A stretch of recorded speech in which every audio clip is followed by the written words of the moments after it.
ìṣọ̀kan Yorùbá òmìnira Yorùbá ló jẹ wá lógún àsìkò ti tó. ṣẹ́ni jí ọ̀pọ̀ bí tó aṣíwájú la mọ̀ wá sí ní gbogbo àgbáyé ọmọ Odùduwà kí ló wá dé o. ọmọ aláṣọ tó wá wá nísà ọmọ ẹlẹ́nu tó tún wá ń jẹ ẹ̀wọ̀n ọmọ onílé tó ń sùn tàbí ẹ̀rù àsìkò ti tó a ò fẹ́ mọ́ ẹjẹ́ lọ́rọ̀ kan lẹ́nu káṣọ ń gbogbo papọ̀ ká má ṣe ra wa lọ́mọ ìyá Haúsá. ìṣọ̀kan Yorùbá òmìnira Yorùbá ọwọ́ èmi àti ẹ̀ṣà ló wà. ìṣọ̀kan Yorùbá òmìnira Yorùbá ló jẹ wá lógún àsìkò ti tó. ìṣọ̀kan Yorùbá òmìnira Yorùbá ló jẹ wá lógún àsìkò ti tó. àìpọ̀ ọmọ ejò ló ń jẹ ejò níyà ló ń fi ikú pa wọ́n òbí o. tọ́ka bá ṣíwájú o tèrè tẹ̀lé ti para mọ́lẹ̀ tó tún bá tẹ̀lé. ọlọ́dẹ náà dá tá a dojú kọ wọ́n ẹ̀tẹ́ ló máa bá bọ̀. tọmọ Ọ̀yọ́ bá tẹ̀ lọ́mọ Ògùn tọmọ Oǹdó bá tẹ̀ lọ́mọ Èkìtì tọmọ Kogi àtọmọ Kwara tán bá fún ṣọ̀kan ohun gbogbo máa dẹ̀rọ̀. gbogbo ẹgbẹ́ ta ní pátá tó jẹ́gbẹ́ Yorùbá tí bá ní máa dàgọ́ ilé aṣù ilé àmọ́ tó dàpọ̀ gan tó jọ́pọ̀ Odùduwà torí oríṣiríṣi ẹgbẹ́ ó wà. òmìnira ló yẹ wá kó dẹ̀ máa tẹ̀ wá lọ́wọ́ tá bá ṣe ra wa lóṣooṣù ọwọ́. ìṣọ̀kan Yorùbá òmìnira Yorùbá ló jẹ wá lógún òwe ìṣọ̀kan Yorùbá òmìnira Yorùbá ló jẹ wá lógún ṣàníjì lórúkọ tèmi òmìnira òmìnira Yorùbá ló jẹ wá lógún àsìkò ti tó.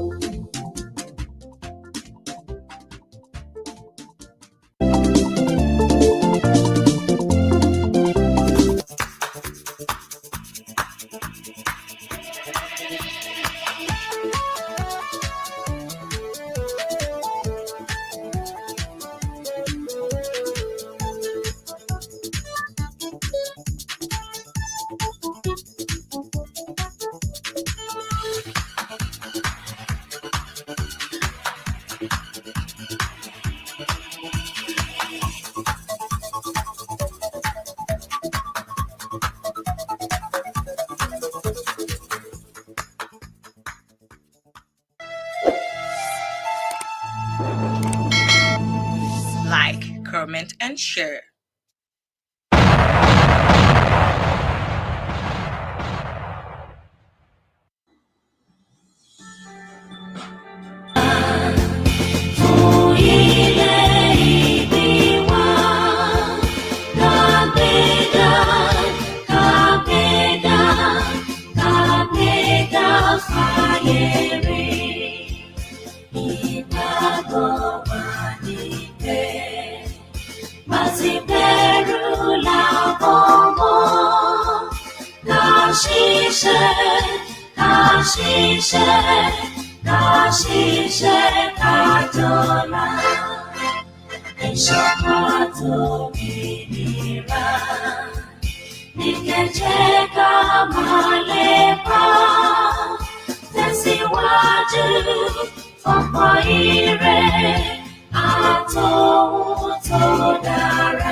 ẹran agbe ni wọ́n láró ẹran tí àlùkò ni wọ́n ní osùn ẹran lékelèké àwọn báyìí ni wọ́n ní ẹfun. mo kí ọmọdé mo kí àgbàlagbà mo kí ọkùnrin bẹ́ẹ̀ ni mo kí obìnrin lónìí mo kí onílé bẹ́ẹ̀ ni mo kí àlejò lónìí wípé kí àlàáfíà àtòrí Elédùmarè kó máa bá ẹnì kọ̀ọ̀kan wa lágbára Ọlọ́run a ò ní ṣe àṣetì lágbára Elédùmarè. Lórí ètò wa fún tòní tí mo pe àkọlé ẹ̀ ní àròdàn, ta ni ẹni tí mo ń pàròdàn yìí sí? Nítorí pé tá a bá sọ wípé àròdàn ó ní èèyàn tí mo ń fi àròdàn yìí tí mo fi ń bá wí, ṣùgbọ́n kí ni àròdàn yìí, kí ni tó fẹ́ ṣe fún ìran kóòtù òjìrè, fún ìran ọmọ kóòtù òjìrè? Torí pé gbogbo apápátá òun náà ni ọ̀rọ̀ yìí, òun náà ni ó jọ kan láì fi aṣọ kan ẹnìkọ̀ọ̀kan níbi tó bá ti kàn wá. Tí a bá gbàgbé wípé lẹ́nu ọjọ́ mẹ́ta yìí òun náà ni àwọn ọ̀rọ̀ kankan jẹ jáde. Mo kọ́ kí gbogbo àwọn tó wà pẹ̀lú mi náà, mo kí Àkàlàmàgbò TV pé ẹ ṣé, òní ọjọ́ Sunday lágbára ẹ káàbọ̀ sórí ètò wa. Bẹ́ẹ̀ náà ni mo kí ọ̀rẹ́ mi, thank you so much my friend. Hello my friend, thank you so much for joining my program for today. Ibi jẹ́ ibi tí mo ṣe ń sọ lọ ni wípé gbogbo wa pápátá la ní ipa eléyìí tá a fẹ́. Àròdàn yìí kí ni tí ó ń pa lásàmọ̀ fún ẹnìkan wa pátá náà ló bá wí, pàápàá jùlọ àròdàn yìí ó ń lọ sí ọ̀dọ̀ àwọn ọba aládé. Àwọn ọba aládé òun náà ni màá fi àròdàn yìí máa fi wí. This àròdàn is just like a lè pè ní ìkìlọ̀ tàbí ìparoko ránṣẹ́ tàbí ká pè ní èdè Yorùbá ká pè ní ká lè pè ní information náà ni ẹlẹ́dẹ̀ òyìnbó fún àwọn ọba láti jẹ́ pé kí wọ́n ṣe kíni, kí wọ́n lè tara gìrì. Àwọn kan tá a máa mú wá lónìí, ẹ máa rí àwọn ọ̀rọ̀ eléyìí tí Pastor Lasisi tí wọ́n sọ, àti eléyìí tí ọmọ wa Masbi tó sọ wípé ó yẹ kí ìjọba kí wọ́n ṣe mass burial fún àwọn ó yẹ ká ṣe mass burial fún àwọn olóṣèlú wa. Ọbẹ̀ ni orúkọ yìí ló ti jẹ jáde lónìí. Ó tó jẹ́ kí n padà sí ìdí àwọn fídíò tí ó ti pẹ́ yìí ni wípé Yorùbá wọ́n ní ẹ̀là lọ̀rọ̀, wọ́n ní tí a ò bá là wọ́n ní kò kì í yé ni. Àwọn kankan wà tó ń ṣẹlẹ̀ tó yẹ kí àwa tá jẹ́ ọmọ kóòtù òjìrè, bẹ́ẹ̀ sì tó yẹ kí àwọn ọba ilẹ̀ wa náà tó yẹ kí wọ́n mójútó, ṣùgbọ́n tí a kọ̀ tí a mójútó. Yorùbá wọ́n ní à ń pè ọ̀rọ̀ ilé láwẹ̀ ó sì ní àárò nínú. Àwọn nǹkan tá ń fojú di yìí, àwọn ọ̀rọ̀ tá rò pé kì í ṣe ọ̀rọ̀ yìí, àwọn ọ̀rọ̀ tó yẹ pé ó yẹ kí èmi àti yín tó yẹ kí a mójútó dáadáa ni. Nítorí pé ìran Yorùbá òní wa, bẹ́ẹ̀ bá ṣe wá jẹ́ ìran Yorùbá tó yìí, àwọn nǹkan wa tá a ní, àwọn nǹkan wa tá a mọ̀, àwọn nǹkan wa tí àwọn èèyàn mọ̀ wá mọ̀, a gbọ́dọ̀ gbé wọn lárugẹ. Bí ìgbẹ́kẹ́ bí ó ṣe máa ń fi ọwọ́ ti lé, bí ìgbà láàmù bí ó ṣe máa ń fọwọ́ ti ògiri. Nítorí pé ohun tó bá jẹ́ tẹnitẹni òun náà ni nǹkan tó jẹ́ tiwa. Àròdàn yìí mo ń pa sí àwọn ọba aládé, àròdàn yìí mo tún pa sí ààrẹ Gani Adams, kí àwọn lè mọ̀ wípé bá a ṣe ń yọ só òun náà ni à ń yọ gbọ́. Gbogbo àwọn ọ̀rọ̀ tí wọ́n sọ nípa olóyè Sunday Igboho, kí wọ́n sinmi ẹ̀dọ̀, kí wọ́n sinmi ogun, kí wọ́n gbà wípé arákùnrin yìí ó dé lásìkò tó lọ mọ̀ọ́mọ̀ fẹ́ kó dé ni. Olóyè Sunday Igboho yọ lásìkò tí ọba Elédùmarè tó dá tó fẹ́ sọ wípé yá ìwọ Sunday Igboho, àsìkò yìí ni mo fẹ́ kí ìwọ náà kó sáìn. Ohun tí ibà Gani Adams ó ní tí wọ́n ń ṣe ó yé mi. ní táwọn sì ni pé alágbára méjì ò gbọdọ̀ jáde lẹ́ẹ̀kan náà. Tí ẹ̀yin ń ṣe lélẹ̀ wípé a ṣe wá jẹ́ tí alágbára méjì àwa jáde sásìkò kan náà, yóò ṣe wá jẹ́ tí alágbára méjì tí yóò wá jáde sí àsìkò kan náà. Àwọn ibi tí Gani Adams ibi tí wọ́n ti ní a little bit disagreement pẹ̀lú olóyè Sunday Igboho lélẹ́yìí. Àwọn òṣèlú wa mọ̀ pé àkókò tọ́lọ̀ bá ní kí oníkálukú kó jáde òun náà ni ìjáde ẹ̀. Àkókò tọ́lọ̀ sọ pé kí Sunday Igboho jáde yìí òun náà ló jáde. Kò sí nǹkan kan tí ẹnikẹ́ni lè ṣe sí. Ó ti jáde náà, ó ti jáde, wọ́n ti mọ̀ náà. Tí yẹ kí Gani Adams ohun tó yẹ kí wọ́n ṣe òun náà ni pé kí wọ́n support olóyè Sunday Igboho with all his effort. Then bí olóyè Sunday Igboho náà wá submit ara wọn fún pé bàbá mo surrender ara mi fún yín láti máa tẹ̀lé yín, láti gbà fún yín, láti gbà pé ẹ̀yin ni kẹ́ ẹ síwájú káwa kẹ́ka tẹ̀lé. It will allow that movement to have a smooth and a strategic way láti lè conquer àwọn those that we call our major enemy. But tá a bá ṣe bẹ́ẹ̀, báwo la ṣe fẹ́ lọ? Ó náà sọ pé àròdàn yìí à ń pa fún gbogbo ọmọ kóòtù òjìrè.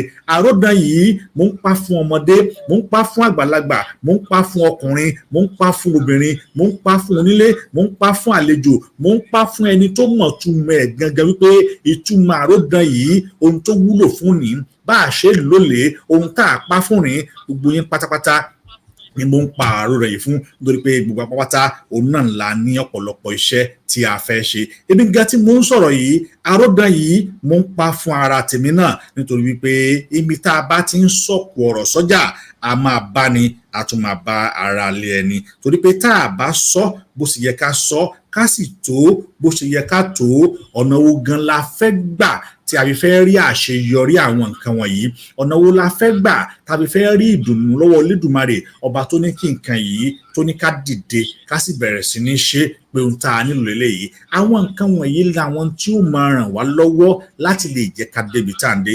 Ẹ wò ó olóyè Sunday Igboho bọ́ta ó sọ ọ̀rọ̀ lẹ́nu ọjọ́ mẹ́ta yìí ẹ rí i pé níṣe làwọn Fúlàní yìí níṣe ni wọ́n wọ̀ sí tẹ́ ẹ bá wo the news tó jáde ní àná àti ìjẹta àwọn Meyatiyala wọ́n ń fún federal government ní ultimatum àti DSS wípé they must forcefully arrest Olóyè Sunday Igboho. It shows that the impact of this man is taking an immediate effect in Yoruba land because tẹ́ bá wò lẹ́nu ìgbà tó lè Sunday Igboho ti dé yìí ẹ rí i pé ìjínigbé ìpànìyàn Fúlàní rí i pé ó dínkù wọ́n wá lè bẹ̀rẹ̀ o ṣùgbọ́n ẹ lọ wo ìgbà tó lè Sunday Igboho wọlé títí di àsìkò tí mo ń sọ̀rọ̀ yìí tí í ṣe ọjọ́ kẹta oṣù kẹta ọdún 2024 ǹjẹ́ gbọ́ pé pànìyàn kankan ní ilẹ̀ Yorùbá ǹjẹ́ kan tí ẹ rí tracy sí ẹ no because wọ́n rí i pé ó ti dé wọ́n sá. That is to show that the presence of that Olóyè Sunday Igboho in that land, it take an effect in tá à ń fẹ́ kí President Gani Adams tá a fẹ́ kó take ní but he failed to take that present kí wàá la wá ń sọ ṣìyẹn ló wá a lè gbọ́dọ̀ bínú ara ẹni lórí nǹkan yìí ẹni tó lọ́ọ̀ ní kó ṣe òun náà nìyẹn. ṣe rí àwọn fídíò kan wà tí mo ní láti fi hàn wá pé Nàìjíríà ò lè dá we are saying we should have our own state, our own nation. À ń pariwo pé a fẹ́ ní Nàìjíríà, a fẹ́ ní Yorùbá, a fẹ́ ní Yorùbá nation. Ọ̀pọ̀lọpọ̀ ní wọn bí wá lérè pé kí ni ìdí tá a ṣe fẹ́ ní Yorùbá nation. Ẹ jẹ́ kí n padà sẹ́yìn ká wò ó pé Tinubu ló wà ń bẹ̀ sí ti ṣe ọmọ Yorùbá. Sí nǹkan bẹ́tà ni àbò bàjẹ́ sí. And then the man is trying his best to make sure that things work perfect. But àwọn tí wọ́n ń jẹ́ ń bẹ̀ ń kọ́ okay ẹ jẹ́ ká mú láti bí Tinubu fẹ́ gbìyànjú láti jẹ́ kí 24 hours electricity kó stable Nigeria, but what about the Atiku that have the company who is producing generator? Do you think that he will fall this company to mọye billions of naira tó ń rí níbẹ̀? It is because those people they don't want a good and a good welfare for citizens. What they believe is only for their own pocket alone. If they believe that this should be the benefit of the citizen, they will close down their company and they will have to support the government. But they won't, because profit tí wọ́n rí lórí generator tí wọ́n ń tà yìí ó pay wọn, àwọn níná, àwọn ẹbí wọn níná, àwọn ọmọ ìyá wọn níná. They don't care if others have, they don't care. Now, how come báwo ni Tinubu ṣe fẹ́ ṣe tó fi wá succeeded? That is number one. Number two, Tinubu try láti remove fuel subsidies in order to reduce the importation of the fuel and the crude oil. Eléyìí tá a máa import láti padà wá tá export láti padà wá. Then ṣé wọ́n wá possible refinery wà ń bẹ̀ ta ní àwọn tí wọ́n lọ create Dangote refinery? Do you think they will fold their hand, close their eyes and allow the Nigeria refinery to start working? No, because they are Kaba, and those Kaba they have efficient power, efficient link than what Tinubu could imagine, because Tinubu just there as only one figure. But I want to share here, they have their boss, they have their guys, they have their members who are running around the president. The president will think these people èèyàn tó dání, èèyàn tó wúlò ni, èèyàn tó ṣègbà ni, èèyàn tó dání, but not even know that he's not working for the president. He's working for his cabal. And he has to do because he knows that president will only use the 80 years and get out. He will be there forever, 7 years, 20 years, 13 years, 17 years. People has been there since the military, and they are still there. They are still there. They don't even care about what is going on. They don't even care about what is happening. But they are still there and doing their job. Exactly, that is what we are saying. Those people wọn ò ní gbà kí Nigeria kó wá succeeded. Wọn ò ní gbà kí nǹkan dẹrùn fún àwọn ará ìlú, wọ́n á fẹ́ fi tó ṣẹlẹ̀ sìn, wọ́n á fẹ́ lò ó láti lè kanta Tinubu in next election. Then what are we talking about? Ṣé kò wá dáa everybody wá ká lọ on a separate path? Ṣé kò wá dáa ká ní our own country? Ṣé kò wá dáa ká ní our own constitution? Ṣé kò wá dáa ká ní our own Yorùbá army? Ṣé kò wá dáa ká ní our own Yorùbá rule and regulation and code of conduct? Ṣé kò wá dáa ni? Now wọ́n wá ń pa àwọn ọba wa nípakúpa, àmọ́ pásítọ̀ yìí wá ń pa àrokò sí àwọn ọba yìí pé ẹ̀yin ọba aládé yìí, ẹ̀yin ọba tí wọ́n pàpàtà yìí, ẹ gbọ́ ọ̀rọ̀ Ọlọ́run. Ọlọ́run ò sọ wípé kẹ́ ẹ kọ ìṣẹ̀ṣe yín sílẹ̀, Ọlọ́run ò ní kẹ́ ẹ fi àwọn ibi tẹ́ ẹ ti kúrò ẹ di ọba. Kì í ṣe mùsùlùmí ló fi ń jọba, kì í ṣe kìrìsìtẹ́nì ló fi ń jọba. Ẹ wá dórí àpèrè àwọn baálẹ̀, àwọn alálẹ̀, ẹ wá sọ pé lórúkọ Jésù. You have got it wrong. Kì í ṣe church, kì í ṣe priest lẹ́lọ́jẹ́, kì í ṣe oyèjọ, kì í ṣe deaconess lẹ́lọ́jẹ́, kì í ṣe deacon lẹ́lọ́jẹ́, kì í ṣe oyè àjọ àlùfáà lẹ́jẹ́, ẹ lọ jẹ oyè ìlú. Àwọn olóúnjẹ oyè ìlú, àwọn tí wọ́n gbọ́dọ̀ tẹ̀lé ìlànà àti ìṣe ìlú ọ̀hún. Ẹ̀yin ọba yìí àròkò ni mo ń pa àwọn olóúnjẹ oyè, àwọn olóúnjẹ ọba. Anybody that tó bá ti di ọba, you have to follow the rule and traditional of that creator of that land. Kí ni wọ́n fi create ìlú kọ̀ọ̀kan? That is what you need to follow. Kì í ṣe Jésù ló ṣe o. It is not Jesus, it is not Muhammad ló create àwọn ìlú wọ̀nyí. Àwọn ìlú wọ̀nyí, they are all created by Odu, Ifá. They are what? They are all created by Odu, Ifa, and then you have to follow the auditory of that state, of that city. Láti lè jẹ́ kí wọ́n wà prosper. Because tó bá sọ pé o ní follow wọn, you are just deceiving yourself. Because eku ò ní kébé eku, ẹyẹ ò ní kébé ẹyẹ. Ikú ó máa pa yín nípa púpa ni, nítorí pé tí wọ́n fi ṣe ẹ̀dá dálẹ̀ ìlú tẹ́ lọ́jọba lórí, ó yẹ kẹ́ ẹ mọ̀. O fẹ́ jọba. Do you want to turn up? Ṣé èyí tẹ́ fẹ́ jọba yìí, kí rò wípé ọba jíjẹ ó lójú àwọn tó ń jẹ ni? Ìwọ tó ò bá lè sin ìlú, ìwọ tó ò bá lè ṣe kí ni o, tó ò bá lè sin ìlú, o ò ní ẹ̀tọ́ àti jọba. Ìwọ tó ò bá lè follow ọtí ìlú tí ìlú kọ̀ọ̀kan ń tẹ̀lé, o ò ní ẹ̀tọ́ láti jọba. Ìwọ tó ò bá lè tẹ̀lé àṣà àti ìṣe ìlú kọ̀ọ̀kan, o ò ní ẹ̀tọ́ láti jọba. Ìwọ tó ò bá lè tẹ̀lé òfin àti tí àwọn ìlú kọ̀ọ̀kan ń ṣe, gẹ́gẹ́ bí ohun tí wọ́n ń ṣe ní Ifá, ohun tí wọ́n ń ṣe ní ẹbọ, ohun tí wọ́n ń ṣe létùtù, o ò ní ẹ̀tọ́ àti jọba. Àròkò ní fún ọ. Tó o bá mọ̀ pé o tó jẹ́, then leave that throne for those who are capable to follow the rules and regulations of that city. Because ọba ló péré, ó dẹ̀ gbọ́dọ̀ follow the rules and regulations of that city. Láṣẹ mọ̀ pé lóòótọ́ ọba aládé yan, láṣẹ rí ọ gẹ́gẹ́ bí ọba. Ẹgbọ́n tí pásítọ̀ yìí, ẹgbọ́n tó wí nípa ọba jíjẹ àti ìdí tí wọ́n ṣe gbọ́dọ̀ tẹ̀lé ìlànà àti òfin tó bá so ìlú kọ̀ọ̀kan dúró. Èmi kọ́ ni mo sọ o, pásítọ̀ Lásìsì ni wọ́n sọ bẹ́ẹ̀.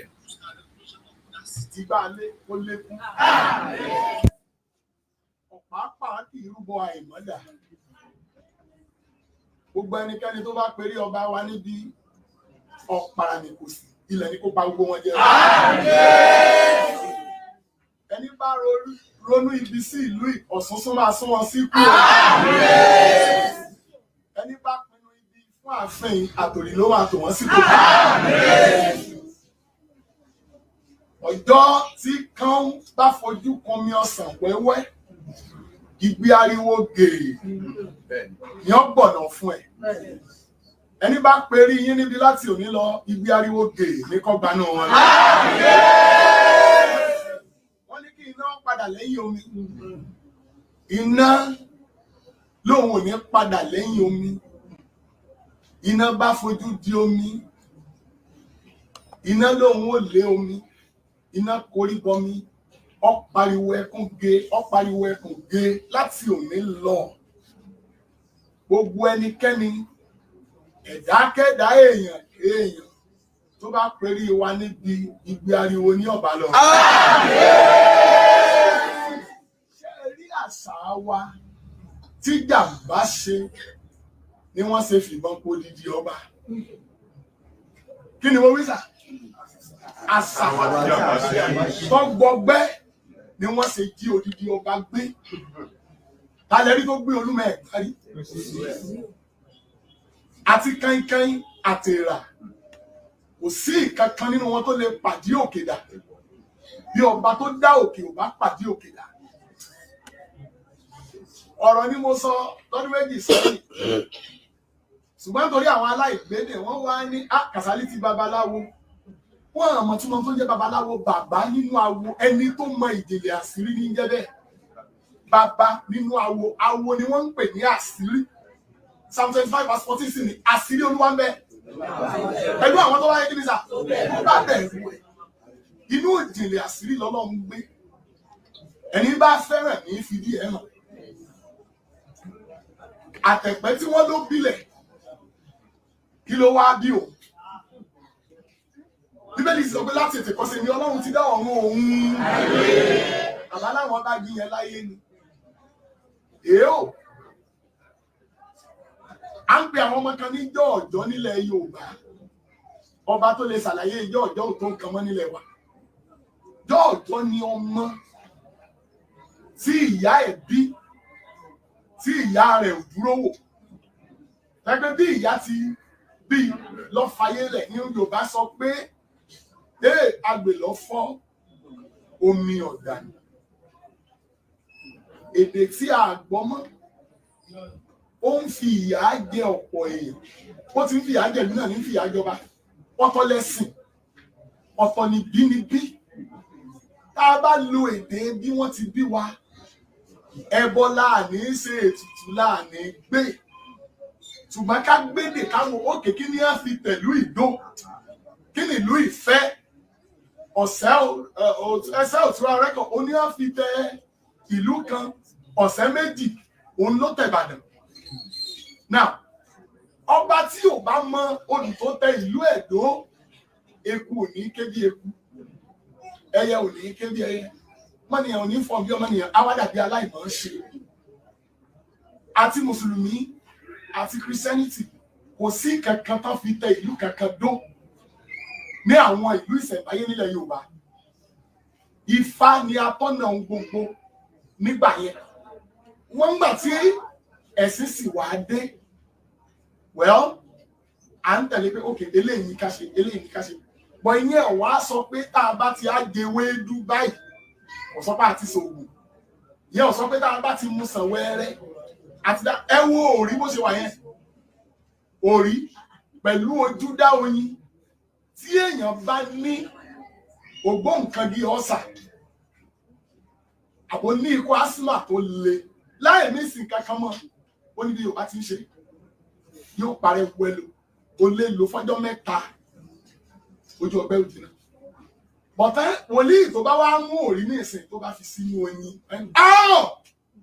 ó gbowó olóògùn ni òun ló sì ṣe fà á bí wòlíì ṣe ń kúléwé lọmọ ìjọ náà ń kúléwé à ń pe igi kan ní ẹ̀là nílẹ̀ Yorùbá igi ni bí gbogbo igi tó kù bá wọ́wé ẹ̀là Yorùbá sọ pé kì í bá gi oko wọ́wé ṣùgbọ́n téèyàn báyìí lọ lo oyún ní ìsìn lórí Facebook bí mo ṣe wà náà Kàsálí sọ pé láì bá gi oko wọ́wé ṣùgbọ́n láàfin láwà yìí ọba ní pẹkẹlẹkẹ kú ọba ní pokùnlokùn rọrùn tí ò bá jẹ́ bó ti jẹ́ ewé ń bẹ lórí iṣu la fi bọ̀wọ̀ fún kẹ̀kẹ́ ibi abọ́rọ̀ ara wa dé lórílẹ̀‐èdè ẹ̀yin ti rán mi sáwọn kérúbù kan wà lọ́kàn èmi náà rán yín sáwọn ọba ilẹ̀ Yorùbá ẹ bá wa bá wọn sọ̀rọ̀ àgbàlagbà ní yín ọmọ ẹni ìrírí ọmọ èjì ojú tì ńlá ló ń jẹ́ fún wa ilẹ̀ Yorùbá kọ́ba ọmọ lè rìn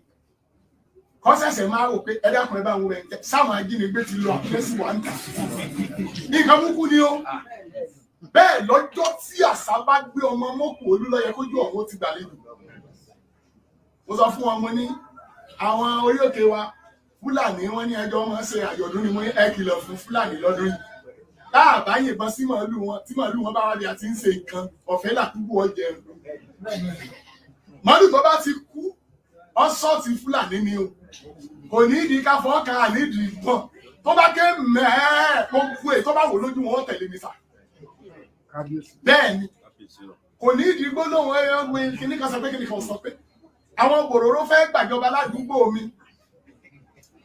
wọ́n sì fọ́ gílóòbù tí mo fowó iye bí ra náà mọ́lọ́mọdáwó àwákọ̀ sẹ́yìn náà mo ní níbo ìran yìí ló lórí tẹ́lẹ̀ náà n bá pe ọlọ́pàá ẹ wá ní wọ́n ní kòkòrò ní ó àṣẹmọ́dù ní ọmọ ní ẹ̀mí jẹ́ fi pọ́n ilé ni àṣẹmọ́dù náà wò ọlọ́kọ̀ọ̀gbọ̀n òyì dágbére tí fi kẹ́rù ẹ̀ kúrò láàrin ọ̀yá ẹ̀yin Fúlàní tẹ́ kó sí ti orí òkè tẹ́ fẹ́ mọ iye ọ̀rá ẹlẹ́kọ̀ọ́ igbó àti gbódégbó ntálákẹ́dùn àti ìwọ́jú tìjú mèrè ẹ wo bí béèyàn ọba tiẹ̀ gbáyé kọ́ gbáyé bí ẹ̀ tán dọ́lọ́ mọ́ mọ́lù 16 ló kú jọta wí ẹkún lágó kan òru làwọn bòròró sí kúrò ládùúgbò gbogbo ẹ̀gẹ́ tí wọ́n ti jẹ wọ́n sanwó ẹ̀wọ̀n tó lọ orí gbà wọ́n ń sunkún wọn ẹ wo ṣé 16 mọ́lù ló ṣẹ̀ gbogbo àwọn bíi 500 tó kù yìí gbàgbọ́ mẹ́fà ọba ìlú ṣé sanwó ẹ̀gẹ́ àtàgbàdo tẹ́ ẹ fẹ́ràn jẹ wọ́n ní àwa ò san àwa ò kú ládùúgbò rẹ bẹ́tà ọ̀tọ̀ ní Christianity kò ní àṣà nkankan sí akàmọ́ orúkọ tí màálù jẹ́ àti orúkọ tó gbẹ̀mí màálù sì rí àfin àsìbáwí àkùnfẹ kankan fún Fúlàní ẹgbẹ́ ayé bí ọba ẹ̀yìn ọba wa kí wọ́n ṣe kí ní sà. ọba kí àwọn ọba yìí kí wọ́n gbé ayé bí ọba èèwọ̀ òun ni kò tọ́ sí kí wọ́n máa fi ìbọn pa ọba ládé ẹgbẹ́ ayé bí ọba ẹ̀yìn ọba. alálẹ̀ ní í sọ ọba ṣe di ẹni tó jókòó nú mọ́tò tẹ́nìkan wàá mọ̀ pé jókòó wọ́n wá ti ní sá kí ló ń jẹ́lẹ̀ gbogbo ìyẹn ni kẹ́ ẹ ṣe mítìnì kẹ́ ẹ bá wa mú ṣẹṣẹ lé lórí atólórí àtọba ẹ̀ní kú ní ìsìn ẹ wá wọ ètí mo wí ẹgbẹ́ ogún náírà kẹ́ ẹ yọ gbogbo bí ẹ bá ní ìdí bẹ́ẹ̀ ẹ̀kún wẹ́wẹ́ ẹgbẹ́ èmi mo lẹ́nu mi èmi mo sì fẹ́ ní ìwé sọ àlọ́tọ̀ làṣà ọ̀tọ̀ lẹ́sìn yóò ṣe ṣe àníṣe tiẹ̀. ṣé ní báyìí ọ̀tọ̀ ní àṣà ọ̀tọ̀ ní ẹ̀sìn ọ̀sẹ̀ méjì òun ló tẹ ilẹ̀ Ìbàdàn dúró bẹ́ẹ̀ ló ti àwọn ìlú kọ̀ọ̀kan dúró. It is not about the Christianity, it is not about a Muslim, it is about the tradition of that land. In tí wọ́n fi tẹ ìlú kọ̀ọ̀kan dúró gbọ́dọ̀ dúró fún ìlú kọ̀ọ̀kan wọ́n sì gbọ́dọ̀ ṣiṣẹ́ fún ìlú kọ̀ọ̀kan. A ní kí ọba tó bá jẹ a ní kó má sọ wípé òun fẹ́ lọ church fine because ọba tó bá jẹ náà ó gbọ́dọ̀ bá lórí gbogbo ọba gbọ́dọ̀ bá Kristẹni ṣe ó gbọ́dọ̀ bá Mùsùlùmí ṣe ó gbọ́dọ̀ bá àwọn oníṣẹ̀ṣe ṣe ó gbọ́dọ̀ bá àwọn free thinker ó gbọ́dọ̀ bá wọn ṣe ọba gbọ́dọ̀ bá everybody tó bá ń bẹ ní that community everybody tó bá ń bẹ ní that environment ọba gbọ́dọ̀ bá wọn ṣe ṣùgbọ́n àròdàn rẹ̀ fún ẹ̀yin ọba yìí láti pé kẹ́ ẹ mọ̀ wípé àníṣe tí àwọn tó yẹ kẹ́ ẹ ṣe ẹ ṣe tá a bá pé ó yẹ kẹ́ ẹ ṣe torí pé àwọn kankan wà ẹrù yára sọ fún wa ní ó dá o jọ nítorí Ọlọ́run lọ́ba mi gba àròdàn wa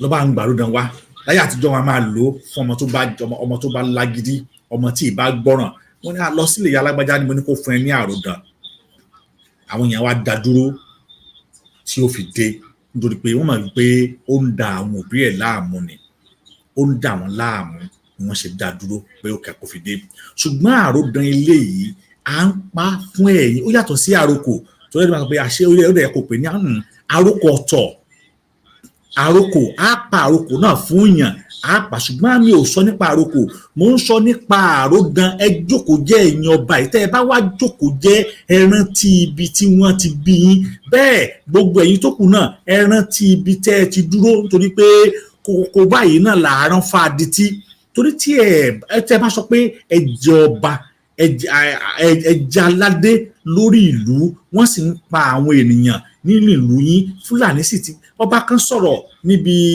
summit wọ́n ṣe ọba yẹn ni pé gbogbo ibi tí wọ́n mú àwọn data wọ́n rìn dé wọ́n ti gba ogbélé ibẹ̀ àwọn Fúlàní wọ́n ti lé àwọn àgbẹ̀ tí wọ́n ń roko níbẹ̀ wọ́n ti lé wọn kúrò àwọn ló ń wú ẹ̀gẹ́ wọn àwọn ló ń wú gbàdo wọn àwọn ni wọ́n fi ń ṣe oúnjẹ ìgbà wo la tó fẹ́ bọ́ nínú all this nonsense, ìgbà wo la tó fẹ́ kúrò ńbẹ̀, ṣé a kàn dúró a sì mọ wòran ikú sì mọ pa ìran Yorùbá ní kọ̀ọ̀kan àdéhùn ní sọ̀rọ̀. We need to talk. Nigeria ò lè work because ó sure gidi wípé ṣé dáwọn Fúlàní tá à ń wò yìí, ṣé dáwọn Hausa tá à ń wò yìí, they are ready to claim what is not belong to them. Wọ́n ready láti gba tí ò bá ṣe tiwọn, wọ́n ready láti gbà náà sọ pé àwa ti wà nílẹ̀ yẹn ọjọ́ ti pẹ́, àwọn bàbá wa ni wọ́n débẹ̀. That is a clip, àti clip yẹn á ti pẹ́. Wọ́n bí Hausa ìlérè wípé kí ni wọ́n ń pè ní sábóngèrè, ebi àlejò ni wọ́n ń pè bẹ́ẹ̀ nínú Hausa. Ó tún claim pé yes àwọn làwọn nílẹ̀, and this man was even telling the justice was telling pé kí ni wọ́n ń pè ní the citizen, kí ni tó mọ̀ sí citizen. Ó dẹ̀ tún yí justice yẹn, ó dẹ̀ tún yí báyìí because their aim and objective is to take what is not belong to them. Àwọn la ní ilé wa, tí ẹ̀yin ọba yìí tẹ́ ẹ bá ti wá gbàbọ̀dè wípé kí ilẹ̀ yìí kó bọ́ kúrò lọ́wọ́ wa, tẹ́ ẹ bá ti gbàbọ̀dè wípé kí ìran wa kó parun, dájúdájú pé kò sí bẹ́ẹ̀ ṣe fẹ́ ṣe ìran tí inú parun, torí pé ọbọ̀ padà dìtàn ìran yín, ọbọ̀ padà di ìtàn ní ìran yín ni. Because once tẹ́ bá ti fail láti ṣojúṣe yín, once tẹ́ bá ti fail láti ṣètò yẹ kan ṣe, once tẹ́ bá ti fail láti stand to be the leader tó yẹ kẹ́ ẹ jẹ́ fún àwọn ènìyàn, kò sí bẹ́ẹ̀ ṣe fẹ́ ṣe, ọba ó padà wá di ìtàn ní ìran yín ni. Because ọ̀nà wo lọ́bọ̀ padà wá fi di ìtàn ní ìran yín, òun náà ni wípé àwọn tí a mọ̀ sí àwọn Fúlàní yìí wọ́n padà lé ẹ̀yin àti àwọn ẹbí yín kúrò lórí àga, wọ́n sì padà bá. We can go back to the history of Fulani and Hausa. Báwo ni wọ́n ṣe gba Hausa, báwo ni wọ́n ṣe turn all the old Hausa states, báwo ni wọ́n ṣe turn it to Fulani state, báwo ni wọ́n ṣe ajak Hausa, báwo ni wọ́n ṣe overthrow military, náà ká tún padà báwo ni wọ́n ṣe overthrow palace Ìlọrin. How? Ní gbogbo ilẹ̀ Yorùbá Ìlọrin nìkan ni wọ́n rí gbà, and then tí kì í bá ṣe ọpẹ́lọpẹ́ àwọn ọmọ ogun Ìbàdàn, could you believe that the Fulani are still have effrontery to take a war from Ìlọrin down to ilẹ̀ Yorùbá láti gba Ọ̀yọ́, láti gba Òṣogbo ni wọ́n ti dá wọn padà. Tí kì í bá ṣe ọpẹ́lọpẹ́ àwọn ọmọ ogun Ìbàdàn tí wọ́n dá wọn padà ní Òṣogbo, now bí wọ́n bá ṣe gba gbogbo the whole state, now nílẹ̀ Yorùbá lónìí Fúlàní bá máa jọba, àwa jẹ́ ṣe pé ilẹ̀ Haúsá wọ́n bá wọn ní Haúsá Fúlàní, it will not be Yorùbá Fúlàní. We will not have Yorùbá Fúlàní. Àwa ní Yorùbá Fúlàní. Kí ló dé tí ìran Yorùbá kí ló tà kí jọ fọwọ́sowọ́pọ̀? Ká ní nígbà tí àwọn ọmọ ogun Ìbàdàn yẹn, ká ní nígbà tí wọ́n ti ń jà yẹn, tí wọ́n ti kánká wọn yẹn, ni wọ́n bá sọ pé ó Ìlọrin yá, tí wọ́n ò wo ohun tí ààrẹ Àfọ̀njá, tí wọ́n ò wo ohun tó ṣe, tí wọ́n ò pé Arodan ni kíní yìí, tá a bá ní ká jókòó jẹ́ yóò déwu. Arodan rèé, tá a bá ní ká jókòó ká má ran arákùnrin yóò déwu. Tán bá ronú generation àwọn ọmọ Yorùbá tí wọ́n ń bí sí àwọn ọmọ ogun Ìbàdàn nígbà náà, mo mọ̀ pé wọ́n á jà láti lọ gba Ìlọrin kalẹ̀. Ṣùgbọ́n ohun tí wọ́n ṣe ni pé wọ́n fẹ́ pọ́nìṣì Ààrẹ Ọ̀nà Kakanfò, wọ́n fẹ́ pọ́nìṣì ẹ̀ látàrí bó ṣe disobey Aláàfin of Ọ̀yọ́. Okay, we will punish you for disobeying Aláàfin of Ọ̀yọ́ because olófin jẹ́ Ààrẹ Ọ̀nà Kakanfò. Then you betrayed him, then you will pay for the consequence. That consequence for only one person. Now the thousands of Yoruba who are residents in Ilorin are bear the consequence now. Now, is it that only Afanja are bearing, or only Afanja family is facing the consequence now? No. Those who are the innocent of that tribe are facing that consequence now. Adibini, Ilorin is fully captured by Yoruba. At least that's what I'm saying. That is why, nígbà tí wọ́n fẹ́ ṣe geographic zone, they said they should attach them with northern part, because they want to take Ilorin out of western part. wọ́n fẹ́ gba Ìlọrin kúrò pátápátá kò nílẹ̀ Yorùbá, but it cannot now. Àwọn náà fẹ́ claim Yorùbá Fúlàní because that is how it is, that Ìlọrin is Yorùbá Fúlàní. And we still have a lot of problems at hand that we need to solve. How? We need to solve that. Ìlọrin must be solved, whether we like it or not. Kí ọba Ìlọrin máa lọ fi ọba jẹ ní Jẹ̀bà, is it because it's part of Ìlọrin state, Kwara state? It is far. Ibi tí ọba yẹn, ibi tí olùbá Ìlọrin tí ò ti ní right láti lọ fìyàn, ó dẹ̀ lọ fìyàn jọba ń bẹ̀. And the government fold their hand without even doing nothing. And then we call ourselves one Nigeria when one tribe is being sidelined. Báwo la ṣe fẹ́ ṣe? Ẹgbọ́n mo fẹ́ kẹjẹ́ ká jọ wo fídíò yìí. Àwọn Haúsá wọ̀nyí, ọ̀nà tí wọ́n máa ń gba property lọ́wọ́ èèyàn. It is very obvious pé tá a bá ṣọ́ra, wọ́n á claim property wa mọ́ wa lọ́wọ́, and it will be Ọlọ́run Elédùmarè yóò ṣàánú fún wa. Ọlọ́run Elédùmarè kò ní jẹ́ kí ìran Yorùbá ó parun. Ohun tí Sunday Igboho, ohun tó ń jà fún àti àwa tá ń bá jà fún, à ń jà pé kí ìran Yorùbá kó má parun ni. And then we must be very careful that our own tribe, it is much more important than any other tribe. We must follow our tribe, we must follow our religion, we must follow our culture, we must follow our ancestry, because that is the way we brought up. Let us leave the Christianity, let us leave the Islamites, because we know that those are the foreign language, those are foreign religion that they brought to us. Ìlú tí wọ́n ti ń ṣe Islam gan, ẹ lọ béèrè lọ́wọ́ wọn ti ń bọ ẹbọ ńbẹ̀. Mecca, they are doing Halloween. Kí ni tán pè Halloween? Ọdún àwọn àjẹ́. Mecca is doing it now, so why? Why? So many things that is abolish, Mecca is doing it now. They are doing all this to promote their country. They are doing all this to increase their tourism. And the people are flowing to that country because they lowest their law to the extent that the woman now it's one back drive in Mecca. Now nobody wanting drive on them. Their woman is driving because they believe that being stinking with the one rules and regulation that was holding rules, holding law, it cannot be paid, it cannot be working. As this generation, they have to amend their law. But it is only in Nigeria, when you're a Christian, when you're a Muslim, you only fight as a Christian. Muslims have been a fanatic religion in Nigeria. Muslims have been a destroyed religion in Nigeria. Muslims have been one of the most terrorist religion in Nigeria. Because they will be the one fighting Christian, they will be the one fighting Nishashi, they will be the one fighting this and that. And then they didn't even follow what the Quran says in the Bible. Quran said, but we are facing a serious challenges with our so-called Afa, so-called Tabligh, so-called Imam, because they believe what they are doing is, and they know that what they are doing is very wrong.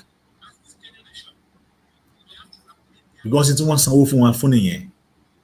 Ẹ jẹ́ ká gbọ́rọ̀ yìí kẹ́ wo ibi tí Fúlàní àtàwọn Haúsá yìí ibi tí wọ́n wà so desperate láti gba ilẹ̀ tí kìí ṣe tiwọn tá a bá wà very careful.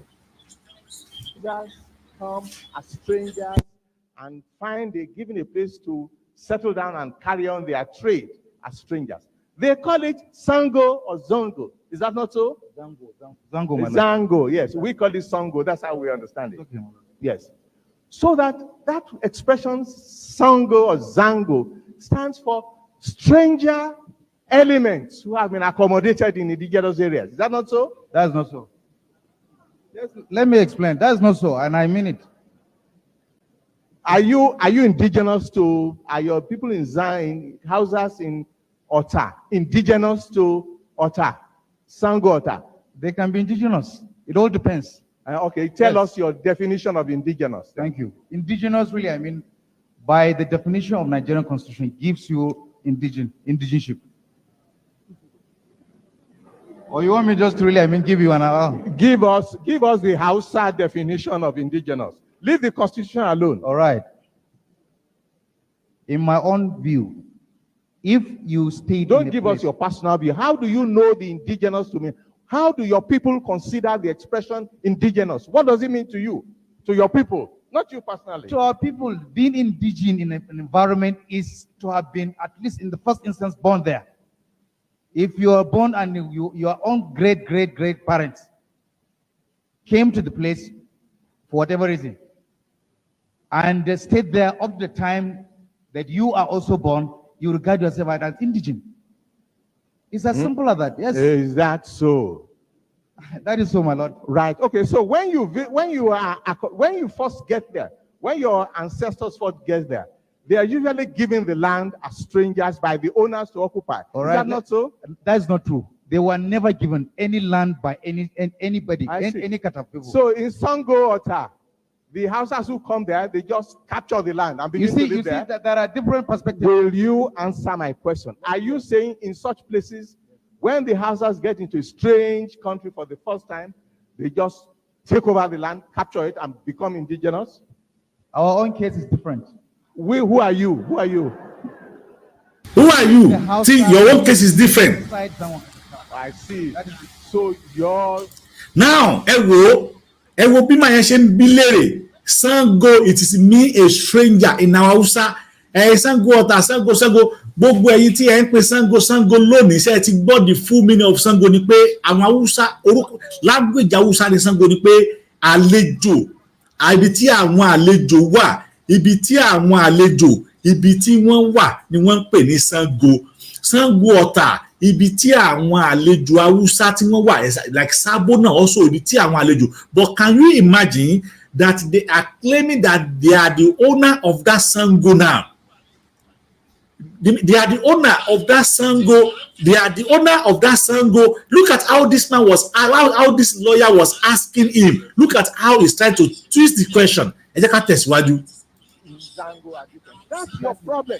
See, that is your problem. You have a twisted interpretation of meaning of indigenous.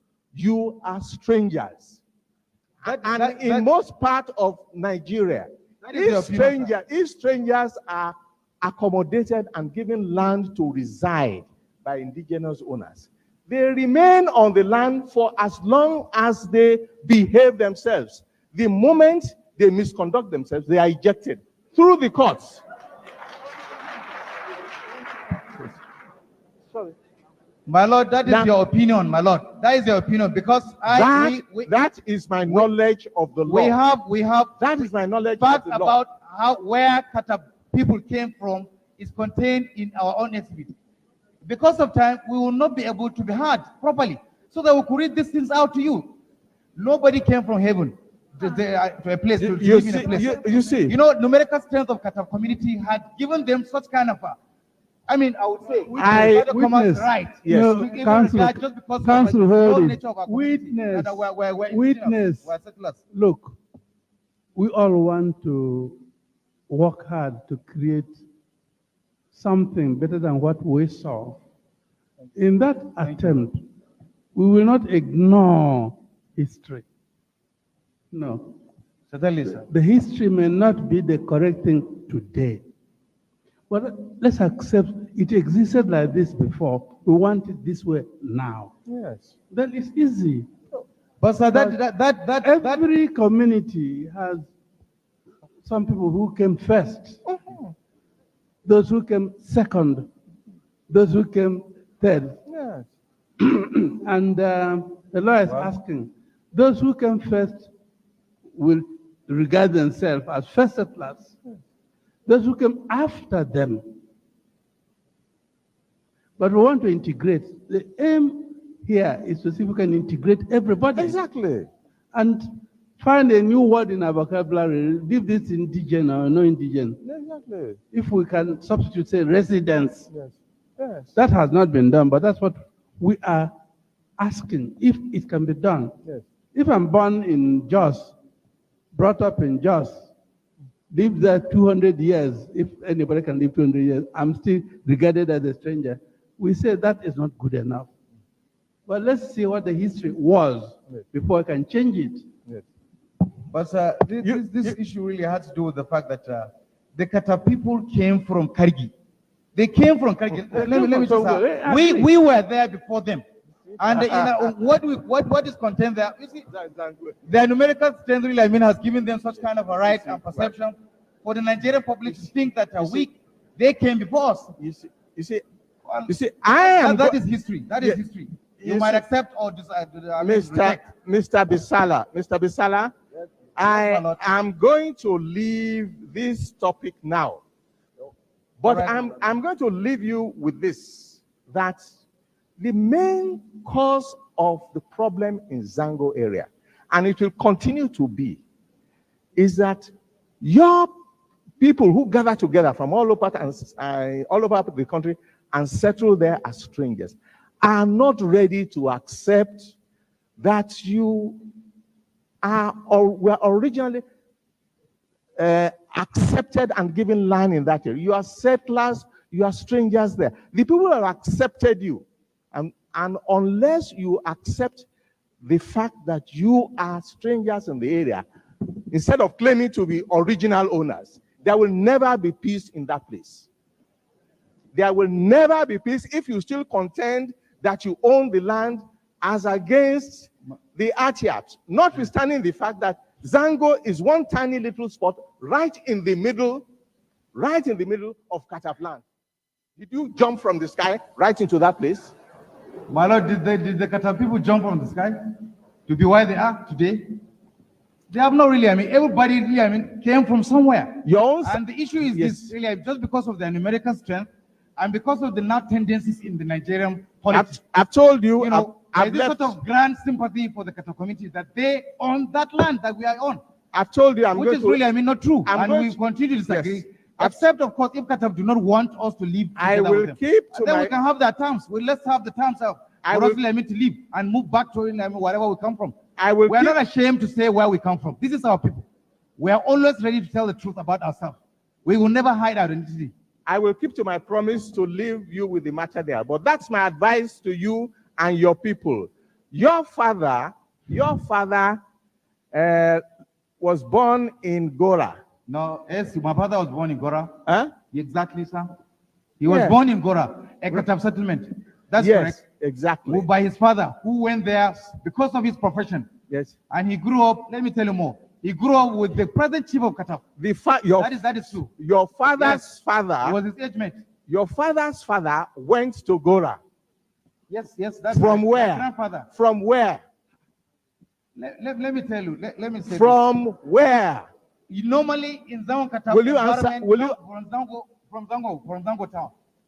From Zango town. It was his profession that took him there. He came from Kano. You have Kano origin, aren't you? I am. Exactly. I'm not ashamed to say who I am. Yes. I'm telling you this. And you are indigenous. I'm not ashamed to say what I am. You are indigenous to Kano. I beg your pardon. You are indigenous to Kano. No, I'm indigenous to Zango Kataf. Let me tell you. Yes.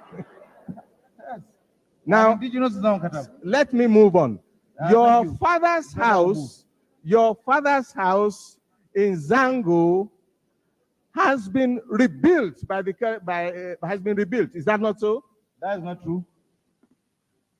That's not been really completely rebuilt. I see. That is what I also really mentioned to the commission. Oh, all right. Okay. Let us look at it very closely. Is there a roof on top of the house? None at all. None. There is no roof. That's right, my lord. Wasn't it part of the program of the Kaduna state government? It was. I see. But about 1,000 houses at least have been built in Zango Kataf. I wouldn't be able to know. I don't have the statistics. Roughly, give us a rough idea. I would not be able to, my lord. I wouldn't be able to. You won't even give a rough idea to help us? Constructed, you said. Yes. You see, when you say constructed, it doesn't mean completed. The constructed and completed and roofed. No, I think I could say about maybe 50. 50. I leave that. The members of the tribunal commission have seen the place. Yes, so exactly. So it doesn't matter for your credibility. Whenever. Sẹ́tìrì báyìí, ṣé ẹ rí bí àwọn Haúsá yìí bí wọ́n ṣe ń gba ilẹ̀ Arodan rèé fún gbogbo mi ò mọ̀mọ́ fẹ́ pè Arodan mo fẹ́ pè because yóò padà gọ gbogbo wa Arodan rèé wọ́n ní ọmọ lọ́ba ń gbà Arodan wá á jókòó sílé ìyẹn ni pé tá a bá jókòó tẹ́tẹ́rẹ́ tá a farabalẹ̀ tá a relax àìmọye ilẹ̀ ni wọ́n ti gbà mọ́ wa lọ́wọ́ tá a mọ̀ àìmọye properties ni wọ́n ti gbà mọ́ wa lọ́wọ́ tá a mọ̀ àìmọye ilẹ̀ Yorùbá ẹgbọ́n tí wọ́n ń pè ibi tí wọ́n ń pè ní Ṣàngó Ọ̀tà kéèsì ẹ̀ ni wọ́n sọ yìí àti what it is eléyìí ti pẹ́ ó àti bẹ́ẹ̀ bẹ́ẹ̀ lọ àwọn ìlú bẹ́ẹ̀ Haúsá ò gbalẹ̀ the same thing àwọn kan náà tó wà nífẹ̀ẹ́ náà they claim to wọ́n sọ pé àwọn làwọn nílẹ̀ nígbà tí wàhálà ọ̀fẹ́ ṣẹlẹ̀ bí àwọn Haúsá yìí bí wọ́n ṣe ń gbalẹ̀ rẹ̀ níbo ni ìran Yorùbá níbo la tẹ̀dó sí tá a ti claim pa wà lánilẹ̀ níbo ni ìran Yorùbá níbo la tẹ̀dó sí tá a sọ pé ilé ibi tá a tẹ̀dó sí yóò àwa lánilẹ̀ bẹ̀ níbo ni ẹ sọ àwọn ò lè ṣe rẹ̀ we don't have that attitude we don't have that character we don't have that behaviour because it is not in our gene to claim what is not belong to us. That is why we said enough is enough. We must leave. The same attitude of that Hausa collected attitude with the Fulani to say the Nigerian is an estate of our great-grandfather Usman Dan Fodio, and that we will ruthlessly prevent the changing of power. And then look at this what Fulani did. They are ruthlessly prevent the changing of power to go to the south, to go to the southern area. Wọn ò lè gbà kí Igbo kó jẹ president láíláí. Never ni wọn ò lè gbà kí Igbo kó jẹ president because they ruthlessly prevent the changing of power to transmit to that Igbo land. You can see how these people are desperate. They forcefully prevent the changing of power to transmit or to go to the Igbo side, and the Igbo are not part of Nigeria. Then if you don't want them to rule as a president, then why can't you let them go? It is because their resources, their petrol, they don't still want them to go. We must ruthlessly prevent the changing of power. And then we must use minority in North to conquer the majority, and then use majority in the South as a willing tools. And then they continue, we must not allow them to rule over us, and then we must not allow them to have the control over their future. If we all continue like this, when we will have our own future at our hand, when our future will be our own personal identity, if we cannot fight for what belongs to us now. This is a question that we need to ask ourselves.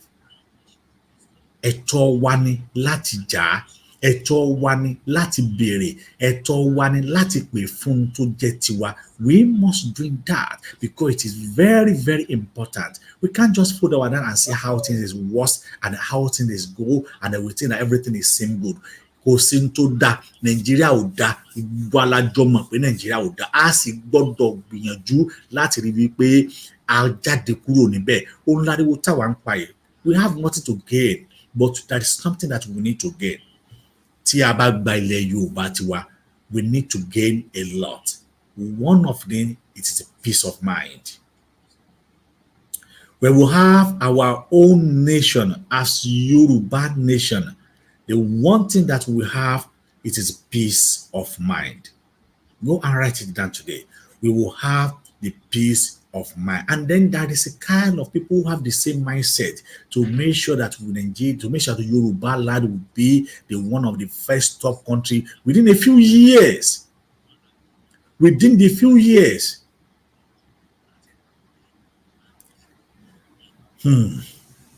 Kọ́lọ́run Elédùmarè kó ràn wá lọ́wọ́. Kọ́lọ́run Elédùmarè kó ṣàánú fún wa. Ẹ jẹ́ ká jọ gbọ́ ohun tí Masbi tó sọ nípa àwọn tí a mọ̀ sí àwọn ìjọba wa. Ó ní àwọn ìjọba yìí, ẹ jẹ́ kí a prepare mass burial fún wọn, because tí ẹ ò bá prepare mass burial fún àwọn ìjọba yìí, àwọn allowance tí wọ́n gbà tí wọ́n ní kò sówó. Now wọ́n sọ pé kí Tinubu ó yẹ kó ti reduce this senator allowance, but he refused to do that. nǹkan dẹ̀ wọ́n sí every time, nǹkan gbówó lérí, nǹkan ò rọgbọ, nǹkan ò rọrùn, nǹkan ò dẹ̀, ara ni àwọn aráàlú, anybody ara ò dẹ̀ wọ́n. Tinubu ó sì wá nǹkan kan ṣe sí, àwọn wọ̀nyí sì ń gba àìmọye bí yóò bítíbitì owó. Kí ló dé tí ìjọba tí kò lè dín owó oṣù wọn kù? Kí ló dé tí ìjọba kò lè dín owó oṣù wọn? Kí ló dé tí ìjọba ò lè dín owó oṣù wọn kù? Kí wọ́n dín, kí ló dé tí wọ́n lè ṣe? Wọ́n lẹ́tọ̀ọ́ àti lè ṣe, wọ́n lè ṣe, ṣùgbọ́n wọn ò fẹ́ ṣe ni. Wọ́n lè dín owó oṣù wọn kù, ṣùgbọ́n kí ni o, wọn ò fẹ́ ṣe, wọn ò fẹ́ tọwọ́ bọ owó oṣù tiwọn. Bẹ́ẹ̀ ẹ sì lè jẹ́ kí àwọn tí wọ́n ń gba, àwọn òṣìṣẹ́ tí wọ́n ń gba little change, ẹlòmíì ò rí owó oúnjẹ, wọn ò rí san, ẹlòmíì ò rí owó ilé, wọn ò rí san, ẹlòmíì nǹkan ti dàrú fún ẹlòmíì. Kí wá la wá ń sọ, níbo la ń lọ, níbi tá a ti ní ìjọba, níbi tí ìjọba tá a ti ní ìjọba. Ẹgbọ́n tí mass burial tó sọ wípé a ní láti ṣe mass burial fún àwọn ìjọba yìí. It is true that we must do mass burial for those our politicians. Leaders are our problem. If our leaders are honest and truthful and they are ready to work, Nigeria will be among the best countries in the world because we have what it takes. The only we are not having any problem in Nigeria. The only problem we are having are the leaders. Even me as somebody, I'm saying it publicly that if they can just do mass burial for all our leaders and let we the youth start ruling, you will see that everything will go the way it should go. Our leaders are our problem. I'm telling you, they can come and arrest me. If they should kill me, 1,000 people like me will still stand in this country. So that's it. How can someone see? I don't even know what, because the issue is even annoying. How even under normal circumstances, apart from their salary, they not supposed to be giving them wardrobe allowance, all this allowance, all this allowance. What is the meaning of that? The money our leaders are collecting a month in some country of the world, some presidents are not collecting it in a year. I'm saying it publicly. So that's all. Someone even compensate me for talking and give me water. Ẹ rí báyìí, tí a bá ṣe mass burial fún àwọn leaders wa yìí, it will be a great thing that ṣe. Àwọn nǹkan wọ̀nyí ṣá lè mú lò. Àwọn nǹkan wọ̀nyí, is it proper for us to do it? Àwọn wo gan ni wọ́n fẹ́ ṣe? Who wanted to do it? Ìjọba, níjọba. It is because we don't have a leader. And then when you don't have a leader, there is nothing we can do, because it is only the leader who will do the right thing for the people at the right time, in the right moment. K'Olódùmarè kó ṣàánú fún wa. K'Olódùmarè kó ràn wá lọ́wọ́. Ó dìgbà tá a bá tó ní ìjọba. Tí a ò bá ti ní ìjọba, níbi tá ń lọ. Tí a ò bá ti ní, kò sí. Ẹ̀rí olóyè Sunday Igboho náà ṣe ọkàn akọ, ó ṣe ọmọ akin, ó sọ àwọn ọ̀rọ̀ kan tó jẹ́ pé ó yẹ kí èmi àti yín, ó yẹ kí kíni o, ó yẹ ká gbọ́. Torí pé tá a bá gbọ́ àwọn ọ̀rọ̀ tó lóyè Sunday Igboho gan tí wọ́n fẹnu ara wọn sọ, arábẹ̀ ni pé ṣé bàbá yìí kí ló wà tó ń pààrọ̀. Ẹ jẹ́ ká sáré lọ play fídíò olóyè Sunday Igboho kan, tọ́lọ̀ ń bá gbà wá láàyè pé ká lè play ẹ̀. Á play fídíò olóyè Sunday Igboho kan bí tí bàbá yìí tí wọ́n ti ń sọ àwọn ọ̀rọ̀ kí bàbá yìí sọ. Bàbá yìí ń sọ àwọn ọ̀rọ̀ tó yẹ kí ọmọlúàbí tó yẹ kó sọ. Kí làwọn ọ̀rọ̀ tó yẹ kí ọmọlúàbí tó yẹ kó sọ? Nítorí pé Yorùbá wọ́n ní tá a bá dákẹ́, wọ́n ní tara ẹni a máa bá ní dákẹ́. Àmọ́ tá a bá dákẹ́, tá a bá dúró ti ìran pé ìran mi, òun náà ni ìran yìí, a máa ṣe fún wa lọ́pọ̀. Bí a ti fídíò yìí tá a bá lè gbé wá lónìí, bóyá níjọ́ mi a tún yẹ káàkiri ẹ̀ lè gbé wá, bó ṣe káàkiri ẹ̀ play láàrin ìṣẹ́jú méjì péré. Ká wo àwọn ọ̀rọ̀ tó lóyè Sunday Igboho èyí tó sọ. Ká wò ó, ṣé ohun tó lóyè Sunday Igboho sọ yìí ṣó kọjá àyè rẹ̀? Táwọn Fúlàní ṣe ni pé àníṣẹ́ pípa lọ̀rọ̀ ẹ̀ kàn, ẹ lọ arrest ẹni. Tí wọ́n dẹ̀ ń pressurize federal government wípé àníṣẹ́ arákùnrin iṣẹ́ ẹ lọ gbé. Kí ni wọ́n fẹ́ gbé fún? Kí ni tó ṣe tí wọ́n fi ní kan gbé? Kí lẹ́sẹ̀ tá fi ní kan gbé? Ṣé gbígbé olóyè Sunday Igboho sóun ló fẹ́ tán wàhálà àti ìṣòro wọn ni? Ṣé gbígbé olóyè Sunday Igboho sóun ló fẹ́ jẹ́ kí owó rẹ́ẹ̀sì kó kó dínkù ṣé bí olóyè Sunday Igboho ló fẹ́ jẹ́ kí gbogbo bí nǹkan ṣe ń dàrú yìí tó ń wú lójú tó ń dàrú lẹ́nu tó ń dàrú lọ́kàn sóhun ni ṣùgbọ́n nítorí pé wọ́n jẹ́ aláìmoore wọ́n jẹ́ kí ni o wọ́n jẹ́ ẹni tí ò moore wọ́n jẹ́ abáramóore jẹ́ ẹ̀dá irú ẹ̀dá tí Olódùmarè tó dá wọn nìyẹn ṣẹ́ẹ̀dẹ̀ rí ẹ̀dá tọ́lọ́run dá wọn yìí ẹ̀dá táwọn gẹ́gẹ́ fúnra náà pé àníṣe dídá tọ́lọ́run ọba dá wa yìí àwa gẹ́gẹ́ mọ̀ wípé dídá tọ́lọ́run ọba dá wa ìdá tí ò rọgbọ ìdá torí pé gbọ́n wọ́n mọ̀ àwọn iṣẹ́ ibi tí wọ́n ṣe kò sí ẹni tí ó mọ̀ ṣe iṣẹ́ ibi tí ò ní mọ̀ pé iṣẹ́ ibi lòun ṣe o kò sí bí onítọ̀hún bó ṣe fẹ́ ṣe tó yóò mọ̀ pé iṣẹ́ ibi yìí òun lòun ṣe àwọn nǹkan wọ̀nyí náà ni tí gbogbo wa pátápátá tá a jọ fi jọ pọ̀ pẹ̀lú àwọn ará bí yìí àwa kàn ń pariwo à ń sọ bó ṣe ń dùn wá lọ́kàn sí àwa ń wí bí ó ṣe rí lọ́kàn tiwa ẹ jẹ́ kí n sọ pé àwa ń sọ bí ọkàn wa ṣe bọ́kàn wa ṣe gbọgbẹ́ pẹ̀lú ẹ̀ ọkàn ni pé bọ́kàn wa ṣe bó ṣe rí lọ́kàn tiwa mo rò pé get point mi bó ṣe rí lọ́kàn tiwa òun làwa ṣe ń sọ ṣùgbọ́n àwọn tá ń bá fà yìí báwo ló ṣe rí lọ́kàn tiwọn báwo ló ṣe rí lọ́kàn tiwọn báwo ni ó ṣe rí lọ́kàn tiwọn ṣé ọkàn tí wọ́n yọ̀ǹda wípé àníṣe ohun táwa jọ ń jà fún yìí àwọn náà nẹ́tọ́ àti jà fún un pé ohun tí àwa ń sọ pé àwa ń fẹ́ yìí ṣé àwọn náà ṣé wọ́n fẹ́ because tẹ́ bá sọ pé ẹ fẹ́ nǹkan ṣùgbọ́n tí àwọn tí ẹ bá jọ ń jà àwọn tí ẹ jọ ń fi gábàgbà táwọn ò bá fẹ́ kò sí bẹ́ẹ̀ sí fẹ́ bá rẹ fẹ́ lọ́nbẹ̀ ìjọba kan lè máa gbìyànjú agbára wọn ní pé kíní yìí a gbọ́dọ̀ ṣe báyìí ṣùgbọ́n ṣé agbára ìjọba gan ṣó ká wọn because àwọn nǹkan wọ̀nyí ló yẹ ká béèrè pé ṣé agbára ìjọba ṣó ká wọn because àwọn tẹ́ ń bá jà yìí agbára ìjọba ò ká wọn kò sí tí wọ́n lè sọ kò sí tí wọ́n lè ṣe ìjọba ò lè gbọ́ wọn wọn ṣe tán àti tẹ̀lé ìlànà òfin tíjọba filẹ̀ wọn ṣe tán àti tẹ̀lé gbogbo tí wọn ṣe tán àti tẹ̀lé gbogbo tíjọba tán bá gbà lérò wọn ò ṣe tán àti tẹ̀lé gbogbo tíjọba wọn ṣe tán àti tẹ̀lé anything tíjọba bá sọ wọn ò ṣe tán àti tẹ̀lé wọn ṣe tán àti dúró sórí wípé àníṣe ibi tí a wà yìí ibẹ̀ náà la máa dúró sí àní kúrò ńbẹ̀ ibi tá a wà yìí ibẹ̀ la máa dúró sí wọn ní kò ṣe kíní kan kò fail wọn ready àti improve ara wọn in terms of education ni gbogbo ohun tádẹ̀ ń gbà lónìí tá ń fún wọn lónìí ilẹ̀ Yorùbá náà ni wọ́n ti ń rí gbogbo ohun tí wọ́n sọ pé àwọn jẹ́ lónìí ilẹ̀ Yorùbá ni kí wá ló wá dé tí àwa Yorùbá ọ̀hún gan tá a wá ṣera wa gírí tá a ṣera wa lọ́kàn sọ pé àwa Yorùbá ọ̀hún ọ̀tẹ̀ àti ọ̀tẹ̀ ìwà ọ̀tẹ̀ àti tá a fẹ́ wáwù ọ̀tẹ̀ kò jẹ́ ká wá nísinmi kò jẹ́ ọ̀tẹ̀ yẹn wá ń tẹ̀ wárì ó wá ń tẹ̀ wárì mọ́lẹ̀ ọ̀tẹ̀ wa ń tẹ̀wárì mọ́lẹ̀ àwọn tó yẹ ká ṣe gẹ́gẹ́ bí ọmọlúàbí àwọn tó yẹ ká mú ṣe awakọ̀ àṣẹ a fi àwọn nǹkan wọ̀nyí a fi sílẹ̀ a rò pé àwọn Fúlàní ni wọ́n lè gbà kódà àwọn ọba wa gan tó yẹ kán tẹ̀lé wa gan wọn à tẹ̀lé wa àwọn olóṣèlú ni wọ́n ń tẹ̀lé ọwọ́ àwọn olóṣèlú yìí ni wọ́n ti ń jẹ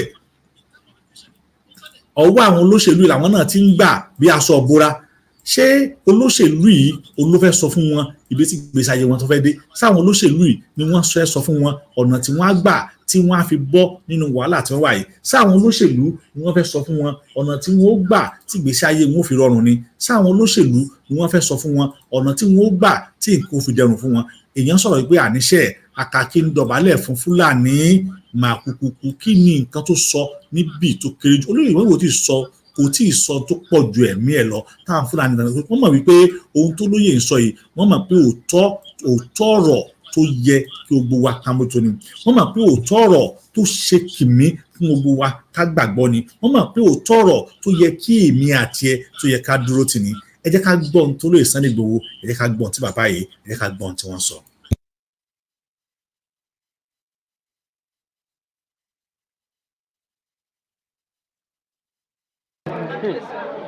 orí Kánú kò yọ ó fi Kánú sí àtìmúlé rẹ̀ Màlàmí tí ń fọ́ táǹgbà náà Màlàmí dàlẹ́ nì ó ti dẹni àná Latif Fagbemi ó ti gbàpò lọ́wọ́ ẹ̀ Buhari tí ń lu agbára ńgbà náà tí yan bí ẹni pé kò ní kúrò la Buhari yẹn dàlẹ́ nì ó ti dà mọ̀lú nìyẹn bàbá rẹ̀ dà ó ti padà tó kọ mọ̀lú bàbá rẹ̀. Buhari ti fi Nàìjíríà ya owó táwa dẹ̀ rí mo ní ẹja kò lóko ẹrú Fúlàní ẹja dádúró àwọn la ní epo láti gbogbo nǹkan lọ́dọ̀ àní kankan ṣe pẹ̀lú àwọn Fúlàní wọ́n Nàìjíríà ò lè wọ́ wọn ọ̀dá mi lóhùn lónìí nǹkan Buhari wá gbé èkú fọ́ọ̀gù ìjọba tó ti ba yé ẹ̀jẹ̀ wọ́n wá gbé fún bàbá Tinubu lóṣù mẹ́fà àbí kí ló ṣe. Ohun tó wá dùn bí fún àwọn Yorùbá ni pé àwọn àgbààgbà Yorùbá kan tó wá ní ìjà ṣe protest ebi ń bàbá ìjà jẹ wá. Ṣé ẹ̀rọ ọmọ Ìgbò kẹ̀kẹ́ kọ́ bọ́ta gbé mi ń bà wọ́n. Wọ́n ti lé gbogbo Fúlàní kúrò lórí ilẹ̀ wọn, wọ́n ń dàpọ̀, wọ́n ti ṣe gbogbo nǹkan tó wù wọ́n. Yíbo ti lé gbogbo ọkọ̀ lórí ilẹ̀ wọn, wọ́n ń dàpọ̀, ń bẹ̀rẹ̀ pẹ́tẹ́ ní mo lè ké ìfọ̀n ní sọ pé mi ń bà wọ́n. Kí ló dé táwọn olè fọ́ sọ ọkọ̀ kalẹ̀ wọn kó lórí ilẹ̀ bàbá wa. Káwọn bàbá wọ́n ráyè dáko, wọ́n ráyè lọ. Káwọn wò bóyá bí ọkọ̀ wa. Fúlàní wọn dá wọn padà ní Naija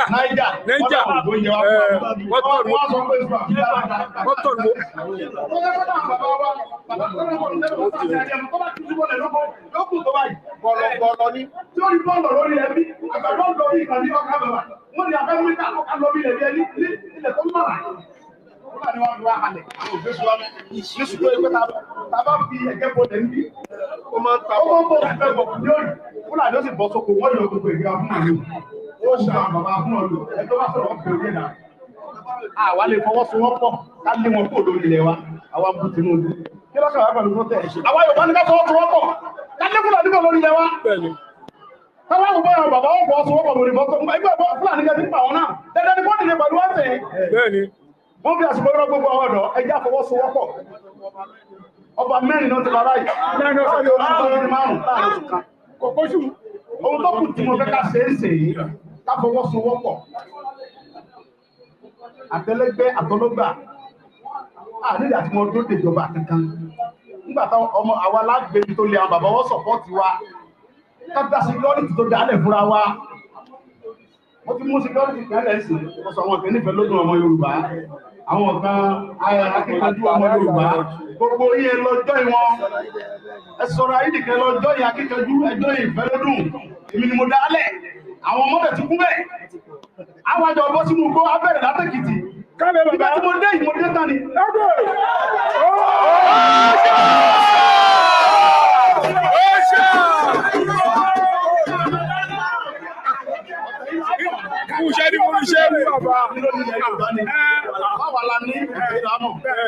a máa arrange ní gbogbo local government a sì ní security bí at least I need to be 60,000.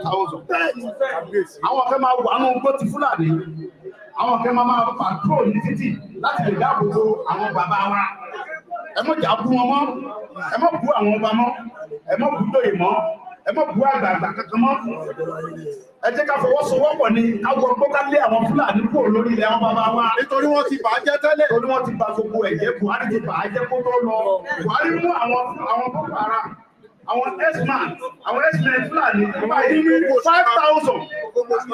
ó lọ fún ọ ní amnesty ó wá kó wọn sínú sójà ó kó wọn sínú ọlọ́pàá ó kó wọn sínú DSS wọ́n wá ní Fúlàní Babalẹ́kìtì wọ́n lọ kó àwọn sójà tí Buhari fún ní amnesty àwọn Boko Haram tó fún amnesty wọ́n kó wọn wá sí Èkìtì wọ́n ní bá wọn dáàbò wá. wọ́n tún bá àwọn ọmọ wa sùn bẹ́ẹ̀ ní sìn. Bàbá mi ó sọ pé egungun ojú kábíyèsí bàbá kábíyèsí bàbá mi. Egun lè wà ládùúgbò lọ́ba wọn lùlù fún olùsímọ́lù egungun ojú kẹ́lì káwùdì déèní akọ ilẹ̀ yìí kọ́. ọmọ ọkọ.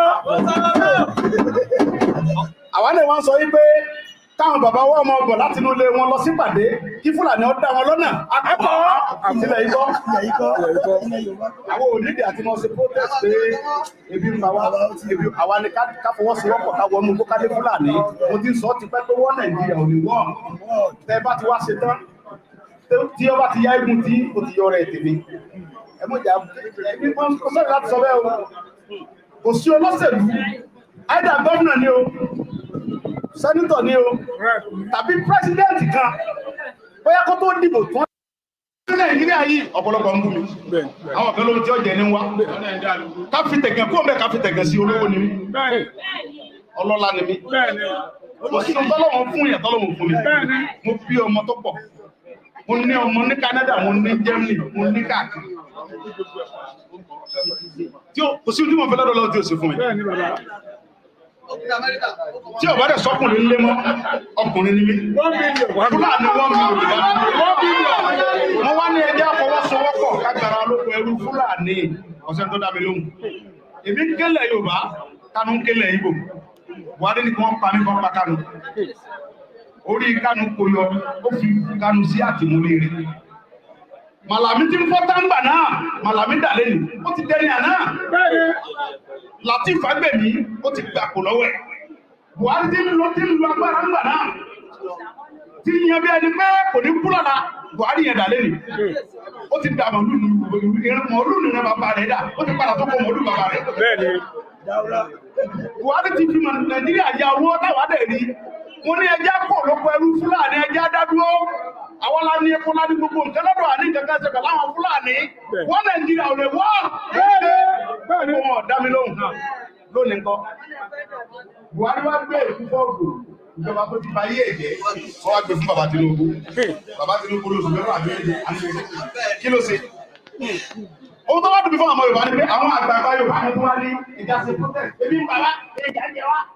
Ṣé ẹ̀rọ ọmọ Ìgbò kẹ̀kẹ́ kọ́ bọ́ta gbé mi ń bà wọ́n. Wọ́n ti lé gbogbo Fúlàní kúrò lórí ilẹ̀ wọn, wọ́n ń dàpọ̀ wọ́n ti ṣe gbogbo nǹkan tó wù wọ́n. Ìgbò ti lé gbogbo kúrò lórí ilẹ̀ wọn, wọ́n ń dàpọ̀ ń bẹ̀rẹ̀ pẹ́tẹ́ ní mo lè ké èkó ní sọ pé mi ń bà wọ́n. Kí ló dé táwọn olè fọ́ sọ́kọ̀ ká lé wọn kúrò lórí ilẹ̀ bàbá wọn. Káwọn bàbá wọ́n ráyè dáko, káwọn wọ́n ráyè lọ.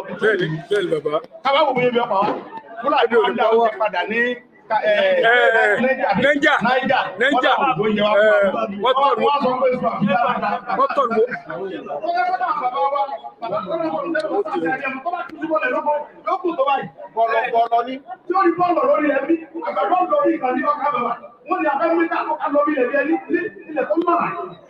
Fúlàní wa fi wá halẹ̀ àwọn òfin wa mẹ́ ní ṣùgbọ́n ẹgbẹ́ tàbá fi ẹ̀gẹ́ bọ̀ lẹ́nu bí ó máa ń ta ọmọ bọ̀ ẹgbẹ́ bọ̀ ní òyìn Fúlàní ó sì bọ́ sóko wọ́n yọ gbogbo ìgbà fún àlè ó ṣe àwọn bàbá fún ọlọ́ ẹgbẹ́ wá sọ̀rọ̀ ọ̀pẹ̀ òye náà àwa lè fọwọ́sowọ́pọ̀ ká lé wọn kó lórí ilẹ̀ wa àwa bú Tinubu kí lọ́kàn wá pẹ̀lú protest àwa Yorùbá ní ká fọwọ́sowọ́pọ̀ ká lé Fúlàní kó lórí ilẹ̀ wa káwá wò bọ́yọ̀ bàbá wọn fọwọ́sowọ́pọ̀ lórí bọ́tọ̀ ẹgbẹ́ Fúlàní kẹ́ ti ń pa wọn náà dandan ni bọ́ọ̀dì lè pẹ̀lú ẹ̀sẹ̀ wọ́n fi àsìkò ọ̀rọ̀ gbogbo àwọn ọ̀dọ́ ẹjẹ́ àfọwọ́sowọ́pọ̀ ọba mẹ́rin náà ti bàbá yìí mẹ́rin márùn-ún láàrin oṣù kan kòkóṣù ohun tó kù tí mo fẹ́ ká ṣe é ṣe yìí ká fọwọ́sowọ́pọ̀ àtẹlẹgbẹ́ àtọlọ́gbà àdéhùn àti wọn tó dèjọba kankan nígbà táwọn ọmọ àwa lágbègbè tó lé àwọn bàbá wọn sọ̀pọ̀tì wa kápítà síkírọ́rìtì tó dálẹ̀ fúnra wa wọ́n ti mú síkírọ́rìtì pẹ́lẹ̀ sí ọ̀sọ̀ àwọn ọ̀kẹ́ nífẹ̀ẹ́ lódún ọmọ Yorùbá àwọn kan akíkanjú ọmọ Yorùbá gbogbo yín lọ́jọ́ ìwọ̀n ẹ sọ̀rọ̀ ayídìkẹ́ lọ́jọ́ yìí akíkanjú ẹjọ́ ìfẹ́ lódún èmi ni mo dálẹ̀ àwọn ọmọ bẹ̀ ti kú bẹ́ẹ̀ àwọn àjọ ọbọ̀ sínú gbó abẹ́rẹ̀ látẹ̀kìtì nígbà tí mo dé ìmọ̀dé tán ni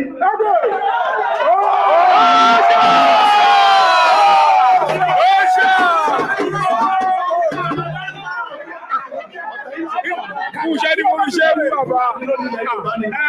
Báwa la ní ìdámọ̀. A máa arrange ní gbogbo local government. A sì ní security bí at least I need bí 60,000. Àwọn kan máa wà nínú gbó ti Fúlàní. Àwọn kan máa patrol ní títì láti lè dáàbò bo àwọn bàbá wa. Ẹ mọ̀ jà bú wọn mọ́. Ẹ mọ̀ bú àwọn ọba mọ́. Ẹ mọ̀ bú lóye mọ́. Ẹ mọ̀ bú àgbààgbà kankan mọ́. Ẹ jẹ́ ká fọwọ́sowọ́pọ̀ ni káwọn ọgbọ́n ká lé àwọn Fúlàní kúrò lórí ilẹ̀ àwọn bàbá wa. Nítorí wọ́n ti bà á jẹ́ tẹ́lẹ̀. Nítorí wọ́n ti bà gbogbo ẹ̀jẹ̀ Buhari ti bà á jẹ́ kó tó lọ. Buhari mú àwọn Boko Haram, àwọn S-man, àwọn S-men Fúlàní báyìí 5,000. Ó lọ fún ọ ní amnesty. Ó wá kó wọn sínú sójà, ó kó wọn sínú ọlọ́pàá, ó kó wọn sínú DSS.